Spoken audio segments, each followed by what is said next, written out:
সম্প্রতি ত্রয়োদশ জাতীয় সংসদ নির্বাচনকে সর্বজনীন অংশগ্রহণমূলক করতে প্রবাসী বাংলাদেশিদের ভোটাধিকার নিশ্চিতের উদ্যোগ নেওয়া হয়েছে। এই লক্ষ্য বাস্তবায়নে আইটি সমর্থিত পোস্টাল ভোট বিটি অ্যাপের উদ্বোধন করা হয়। নতুন এই ব্যবস্থার মাধ্যমে বিশ্বের বিভিন্ন দেশে বসবাসরত প্রবাসী বাংলাদেশিরা নির্ধারিত সময়ের মধ্যে অনলাইনে নিবন্ধন করে ভোটিং প্রক্রিয়ায় অংশ নিতে পারবেন।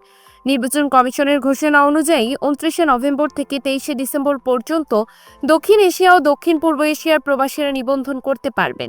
অন্যান্য অঞ্চলের সময়সীমাও ধাপে ধাপে জানানো হবে। উদ্বোধনী অনুষ্ঠানে প্রধান নির্বাচন কমিশনার সিইসি বলেন, প্রজাতন্ত্রের মালিক জনগণ, জনগণের মালিকানায় কোনো ভৌগোলিক সীমারেখা থাকতে পারে না।